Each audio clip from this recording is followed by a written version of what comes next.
안녕하십니까. 방송통신위원장 이진숙입니다. 제가 2024년 7월 31일 방송통신위원장으로 임명되고 오늘로 꼭 5달 반이 지났습니다. 임명된 지 이틀 만에 탄핵 소추안이 발의돼서 사흘째 되는 날에 소추안이 통과됐습니다. 탄핵 소추의 주체는 국회지만 여당인 국민의힘은 소추안 표결에 참여하지 않았기 때문에 실제 방통위원장 소추의 주체는 민주당을 비롯한 야당입니다. 저를 탄핵한 가장 큰 이유는 2인 체제로 공영방송 이사를 선임했다는 것입니다. 방송통신위원회는 5명의 상임위원으로 구성되는데 합의제 정신을 무시하고 대통령이 임명한 2명의 위원이 공영방송 이사를 독단적으로 선임했다는 것입니다. 얼핏 듣기에는 문제가 있어 보입니다. 2인 체제 의결이 문제가 될 수도 있습니다. 만약 상임위원이 3명이 있는데 김태규 부위원장과 제가 비밀리에 1명을 의도적으로 배제하고 모처에서 만나서 의결을 했다면 합의제 정신을 무시한 불법적인 의결이 된다고 판단할 수도 있을 것입니다. 그러나 2024년 7월 31일 상임위원은 2명이었습니다. 그동안 진행된 변론에서 충분한 공방과 토론이 오갔기 때문에 긴 설명은 필요치 않다고 생각합니다. 그러나 오늘 이 시점에서 헌법재판소 재판관들과 국민들께 원점에서 다시 한번 강조해서 말씀드립니다. 저와 김태규 부위원장은 마땅히 해야 할 일을 합법적으로 했습니다. KBS 이사들과 MBC 박문진 이사들은 임기 만료를 각각 1달과 12일 남겨두고 있었습니다. 이런 상황에서 후임 이사들을 선임하는 것은 저희 위원회의 의무였습니다. 그리고 이미 그 전 위원회 때부터 계속되어 온 절차였습니다. 가령 어느 기업에서 신입 사원 선발 절차가 진행되고 있다고 칩시다. 그런데 그 회사 사정으로 대표 이사가 바뀌었다고 한다면 신입사원 선발 절차가 중단돼야 하는지 묻고 싶습니다. 공영방송 이사회 구성도 공적인 약속입니다. 임기가 끝나면 새로 이사회를 구성해야 합니다. 그런데 야당은 위원이 2명밖에 안 되니 새로운 이사회 구성을 하지 말라고 합니다. 그 결과 MBC 박문진의 경우 임기가 끝난 지 5달이 지난 이사들이 여전히 이사로 남아 있습니다. 새로 선임된 박문진 이사들은 아직 취임도 못하고 있습니다. 야당은 임기가 끝난 이사들의 이익이 새로 선임된 이사들의 이익보다 더 중요하다고 말하고 있습니다. 둘째, 2인 체제 문제입니다. 수차례 지적됐지만 오늘날 박문진 2인 체제는 야당, 특히 민주당이 만든 것입니다.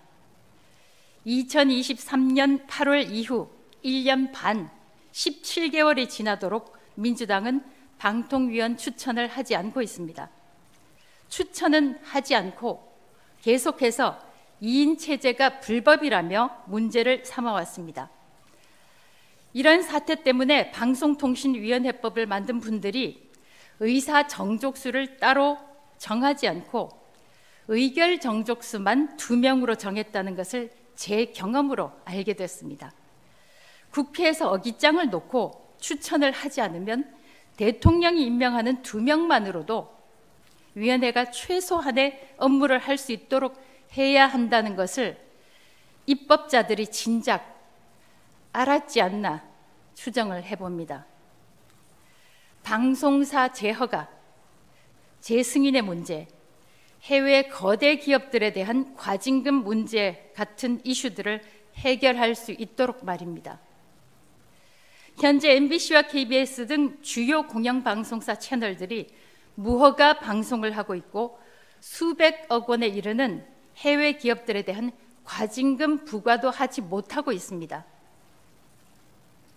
무허가 방송도 상관없고 수백억 원 과징금 부과를 하지 못해도 상관없다.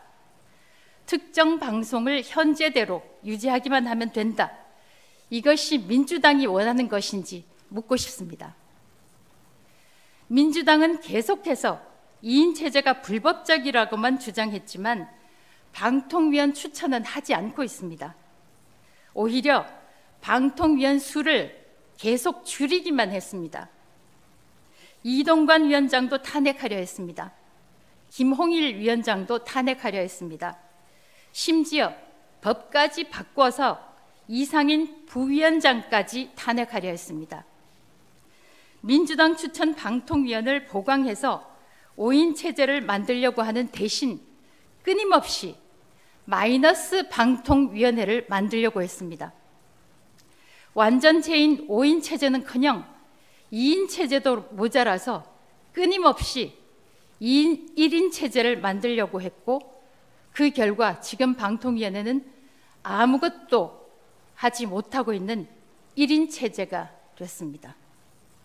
그러니까 민주당이 원했던 것은 5인 체제가 아니라 1인 체제였다. 저는 그렇게 생각합니다. 방통위원회가 정상적으로 일을 하기보다 방통위원회가 마비되는 사태를 원했다고밖에 생각할 수 없습니다. 우리나라 기술개발자들이 손해를 보고 해외 거대 기업들이 수백억 원의 이익을 가져가도 상관이 없다는 것인지, 방송사들이 무허가 방송을 해도 상관이 없다는 것인지 묻고 싶습니다. 2인 체제가 불법이라고 한다면 민주당은 진작 그 불법 사태를 해소하기 위해 민주당 목 방통위원을 추천해야 했습니다. 국민의힘은 진작 국회목 1명을 추천했지만 민주당이 추천을 거부하는 바람에 2인 체제는 계속 유지되어 왔습니다. 2인 체제는 합법적이지만 민주당 주장대로 문제가 있다면 그 문제는 민주당이 창조한 것입니다. 재판관들께서는 제가 무슨 말을 하는지 잘 아실 겁니다. 헌법재판소의 결혼 문제는 헌법기관이기 때문에 비교적 문제가 빨리 해결됐습니다.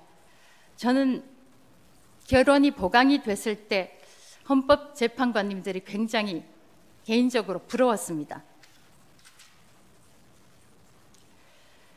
국회목 추천 인사를 본회의에 올리는 것도 표결하는 것도 민주당이 거부하면 그 절차는 진행되지 않습니다. 저는 2023년 국민의힘 몫으로 상임위원으로 추천됐지만 민주당이 거부하는 바람에 9개월, 9일을 기다리다가 끝내 상임위원이 되지 못했습니다. 국민의힘은 과반수 의석이 되지 않기 때문에 본회의 표결을 요하는 어떤 인사도 개입을 하지 못합니다. 그러니까 방통위 2인 체제의 책임은 오롯이 민주당에 있다는 말입니다. 민주당은 2인 체제의 문제점을 보완하겠다며 방통위 법안을 제출했습니다. 의사 정족수를 3인으로 규정하는 것입니다. 이 자체가 현재 2인 체제는 법적으로 문제가 없다는 뜻입니다. 민주당은 2인 체제가 합의 정신을 위반했다고 하지만 그렇지 않습니다. 헌재 재판관도 민주당 추천, 국민의힘 추천으로 추천한 정당은 다르지만 헌재 재판관이 되는 순간 특정 정파의 이익을 위해 일하지 않는다고 저는 생각합니다. 만약 헌재 재판관들이 추천받는 정당의 이익을 대변한다면 이진숙에 대한 이 탄핵 심판 역시 절차가 필요 없을 것입니다. 숫자에 따라 이미 결과를 알 수 있기 때문입니다. 그러나 저는 헌재 재판관들께서 철저하게 법리에 따라 판단하실 것이라고 확신합니다. 방통위원들 마찬가지입니다. 제가 국민의힘의 추천을 받았다고 해도 저는 국민의힘이라는 정당을 위해서 일하는 것이 아닙니다. 또 대통령의 임명을 받았다고 해도 대통령의 이익을 위해 일하는 것이 아닙니다. 대통령이 대한민국 전체 국민의 대통령이듯이 방통위원 역시 대한민국 국민들의 이익을 위해서 정책을 결정할 것이요, 규제의 기준 역시 대한민국과 대한민국 국민이 될 것입니다. 나라가 많이 혼란스럽습니다. 그럴수록 언론, 방송의 역할이 중요합니다. 제가 업무로 돌아가서 제 직무를 수행할 수 있도록 재판관 여러분들께서 도와주십시오. 대한민국을 위해서 일할 수 있도록 도와주십시오. 오직 헌법에 따라 현명한 판단을 신속하게 내려주실 것을 간곡히 요청드립니다. 감사합니다.